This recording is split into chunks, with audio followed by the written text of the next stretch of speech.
Dragon ഫ്രൂട്ടിന്റെ പൂ കണ്ടിട്ടുണ്ടോ? ഞാൻ കാണിച്ചു തരാം കേട്ടോ. നമ്മുടെ വീട്ടിലെ ഡ്രാഗൺ ഫ്രൂട്ടിന്റെ പൂ ഉണ്ടായിട്ടുണ്ട്. ഒരു രാത്രി 11 മണിക്കൊക്കെയാണ് കേട്ടോ ഇത് വിരിയണത്. വിരിയുന്ന സമയത്ത് ഇതിന്റെ ഇരട്ടി ഉണ്ടാവേ. രാവിലെ ആയി കഴിയുമ്പോൾ ഇത് ചെറുതായിട്ട് ഇങ്ങനെയൊന്ന് കൂമ്പി വരും. നമുക്ക് കൃഷിഭവനിൽ നിന്ന് 2 വർഷം മുമ്പ് ഒരു തണ്ട് കിട്ടിയതാണ് കേട്ടോ. അപ്പോൾ ഞാൻ ഇവിടെ ഒരു ക്യാനിൽ നട്ടു കൊടുത്തിട്ടുണ്ട്. നമുക്കൊരു ഫ്രൂട്ട് നേരത്തെ ഉണ്ടായിരുന്നേ. ആ സമയത്ത് നമുക്ക് വീഡിയോ പിടിക്കാനായിട്ട് പറ്റിയില്ല. അപ്പം ഞാൻ ചെയ്യുന്നത് എങ്ങനെയാണെന്ന് വെച്ചാൽ ഇതിൻ്റെ അകത്ത് പ്രാണികളോ അല്ലെങ്കിൽ ഈച്ചകളോ ഒന്നും വന്നില്ല എന്നുണ്ടെങ്കിൽ ഹാൻഡ് പോളിനേഷൻ ചെയ്യണം എന്നാണ് കേട്ടോ ഞാൻ കേട്ടേക്കണത്. അപ്പോൾ കഴിഞ്ഞ പ്രാവശ്യം ഞാൻ അങ്ങനെ ചെയ്ത് കൊടുത്തിട്ടുണ്ടായിരുന്നു. അപ്പോൾ ഇത് ഇതേപോലെ ഒരു പേപ്പറോ അല്ലെങ്കിൽ സ്പൂണോ ഇലയോ എന്തെങ്കിലും വെച്ചിട്ട് ഇങ്ങനെ തട്ടി കൊടുത്തു കഴിഞ്ഞാൽ നമുക്കിതിൻ്റെ പൂമ്പൊടി ഇതിലോട്ട് ചാടി കിട്ടും. അതിനുശേഷം നമ്മളിത് പെൺപൂവിൻ്റെ അകത്തോട്ട് വെച്ച് കൊടുക്കുകയാണ് കേട്ടോ ചെയ്യണത്. അപ്പോൾ നിങ്ങൾ അങ്ങനെ ചെയ്യാറുണ്ടെങ്കിൽ ഒന്ന് കമൻറ്റ് ചെയ്യണേ.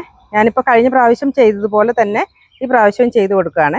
അപ്പോൾ ഇതേപോലെ പൂമ്പൊടി തട്ടിയെടുത്തിട്ട് നമ്മൾ ഈ പെൺപൂവിൻ്റെ അകത്തോട്ട് ഇതേപോലെ വെച്ച് കൊടുക്കുകയാണ് കേട്ടോ ചെയ്യുക. അപ്പോൾ കഴിഞ്ഞ പ്രാവശ്യം നമുക്ക് ഈ പൂ പോയി കഴിഞ്ഞിട്ട് നല്ല ഫ്രൂട്ട് നല്ല വലുപ്പത്തിൽ കിട്ടിയായിരുന്നു. അങ്ങനെ ചെയ്തിട്ടാണോ എന്നറിയില്ല. നിങ്ങളും ചെയ്യുന്നുണ്ടെങ്കിൽ ഒന്ന് കമൻറ്റ് ചെയ്യണേ.